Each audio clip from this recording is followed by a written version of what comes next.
A quick reaction to Real Madrid versus Union Berlin post-match analysis. Let's take a look at Jude Bellingham with the goal in this one. You were willing him to score in this one, Jamie. Yeah, he's an absolute superstar. Listen, his career so far already has been absolutely outstanding.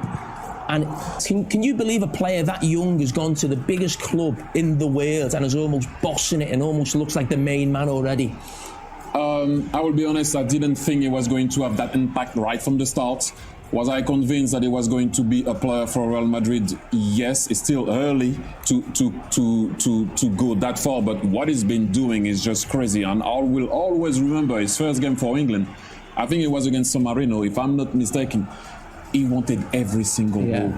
He wants every ball. He played with intention. He has that desire, that toughness. He's in your face at times when things are not going well. He has that attitude that you need to have, that demeanor also. And when you have that, you belong to the best. You got to play for Real Madrid. You have to play for Barca. You have to play for those clubs. And right now, he's showing it. So here, I have to agree with Henry in a sense that I also myself did not expect Jude Bellingham would be playing this great. We all know about his talent. We have seen his form at Dortmund. He was an incredible player. But going to Real Madrid and performing at this rate, like scoring goals almost every match possible, that's insane. If you look at our goal, the only goal we scored today at the crucial moment, look at Jude Bellingham's position when Fede had the ball. Once Fede had the ball, he knows that Fede will try to shoot. And he knows that if Fede shoots, the ball might be deflected. And if it's deflected, he has a chance to score. And as a result, he went to the front and he eventually scored the goal. 6 goals in 6 games, I think it is. For Real Madrid already, yeah. Special to stand out for Real Madrid like that. We can hear from him as well. He spoke after the game. Listen in. Yeah, I'm not going to lie. I'd much rather keep scoring in the 90 plus than the 15th, even though it might take a bit of strain off my heart and the fans' heart. It's always good to score late because it normally confirms the game. And for us, I think we dominated the game. A lot of the ball was for us. I don't really remember them having too many clear chances, but they defended really well. They were so organised. And it was just that mentality that we've showed all season, that mentality of even if we go down or even if there's setbacks, we keep going until the end. And, you know, I always believe that there's chances in it for us at the end and it's just about being in the right position to take them. No, Jude Bellingham, we don't want to see every match because as a fan, we don't have the capacity to sustain mental pressure of scoring late goals. I mean, once a while is fun, but every time it's not good for our health. It's not good for our hair. Being said that he was right about our performance evaluation that we dominated the game.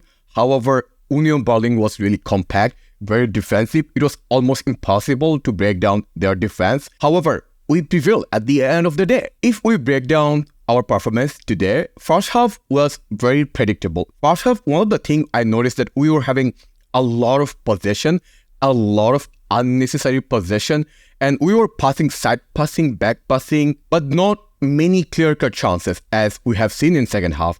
If you switch back to second half, that's where the real fun begins. This was exciting. Second half was so much fun to watch. I'm like, why didn't we play the same way in first half?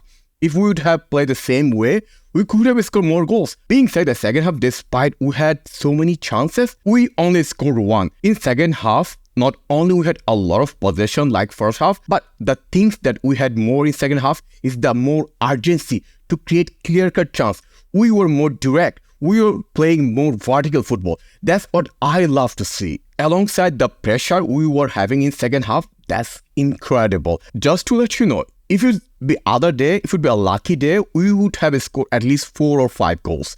And special player, he's going to be big news for years to come, Jamie. He is, and it just whets the appetite for England because they're so close to winning a major trophy now, and you just think that special play. And I go back to probably France, you know, with Thierry, when they started being successful, a lot of it was probably built around Zidane. I'm not saying it's exactly the same type of player, but you've got a feeling he could become one of the best players in the world and seen, not just in England as one of the top players, but around the world, everyone thinking he is in the top 3 or 4 players in the world. And normally those type of players can take their country to something special. And England are very close before he was a regular in the team, to be honest. And you just think, could he make a difference in the summer in those European Championships? Listen, there are a lot of things I disagree with Jamie Carragher, but today I have to agree with him about Jude Bellingham.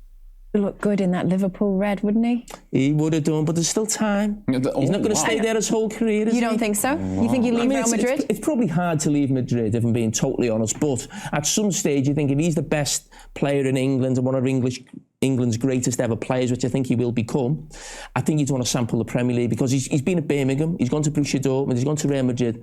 I'm sure at some stage he'll want to play in the Premier League. And we're better than Liverpool, the 6 times Champions League winners. Listen, I disagree here in the sense that he said if he wants to be the all-time best English player, he has to play at England or Premier League. I disagree. Why you have to play at Premier League when you can play in the best team of the world, where you can win more Champions League? Hypothetically, you can win more league with Real Madrid than Liverpool. It doesn't make sense to me. But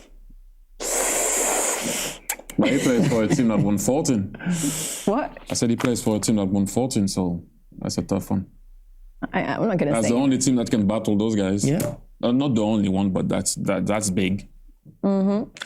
Exactly. 14 Champions League, the team he's playing for. So let's discuss about today's performance a little bit more, focusing on the statistics. Let's focus on our lineup today. I think the lineup today was decent. We need rotation, so this is one good match for rotations. I think the midfield we played today was decent. Modric, Camavinga and Tchouaméni. This is not pretty common combination we have seen. And attacking wise, we don't have many options, so this is the only options we have right now. Although I would play Brahim Diaz. Being said, the first half we had a lot of possession, but we did not have that urgency, clear-cut chances. One of the reasons is probably, in my opinion, probably the midfield combo. I just feel having Camavinga and Tchouaméni at the same time is redundant. Both of them have kind of similar player style. Even though Camavinga is not a real CDM, in my opinion, the best performance we have seen from Camavinga at Real Madrid shirt is either DM or left back. I would argue that his best performance was against Liverpool last season, where he played as a DM. So, in my opinion, we should have probably played either or in general, but today, that's fine. Also, if you look at Kama's stat, that's insane. He created good chances, he had a lot of good touches, he had high possession. Defensively, he was rock solid. However, attacking-wise, he was just missing a little bit spark. For example, once Fede came, you have seen the difference Fede made. Personally, I would like to see Kama in a similar way, like more attacking minded. A player who would create a lot of chances. A player who would deliver a lot of long balls. Also for Tchouaméni, he was also okay. He had one really bad tackle. That's why he got an yellow card today. However, I would like to see him doing a lot of long balls, a lot of clear-cut chances. And Modric, we don't have to discuss about Modric's performance because he's a legend. Let's focus a little bit on Rodrigo again. Today, he improved a little bit, but still he's missing that Rodrigo that we want to see. For example, in first half, when he was playing, I was wondering, is Rodrigo really playing today? Like, he was almost ghost, especially in first half. Second half, from 45 minutes to 55 minutes, we saw that Rodrigo we wanted to see. A Rodrigo who creates chance, who participates in chance creation. We saw that spark. However, towards the end of the second half, his performance again dipped. Again, I would like to see him more involved in our attacking. Next, Joselu. Today was a bad day for him because he could have scored at least 2 or 3 today. Look at how many shots he had today. I think 11 or 12 shots. Today, he improved his performance from last couple of matches. In fact, I would argue that his chemistry is getting better with other players. Last match, he had only 27 touches. Today, a little bit better, like 38 touches. In fact, to get best out of Joselu, I think we should play kind of the same way we played today. Like, deliver those long ball or cross to Joselu, and maybe he would do something. Maybe it's just a matter of time, he will start scoring. Also, another point that I have to pinpoint today, after Cruz and Fede Valverde came in, you could see the difference. Like, those two players made the huge difference today. Our chance creation got so much better with those two players. In fact, I would argue that you could see that Fede was missing, especially at first half.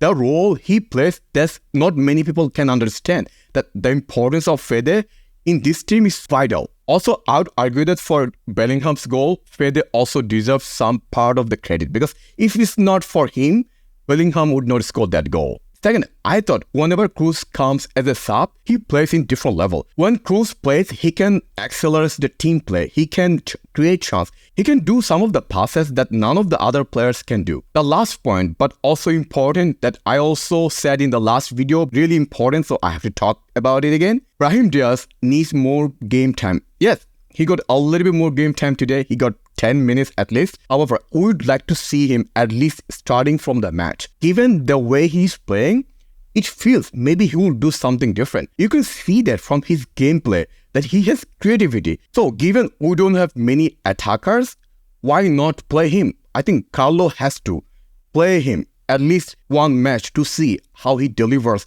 Anyway, let me know your thoughts about today's performance.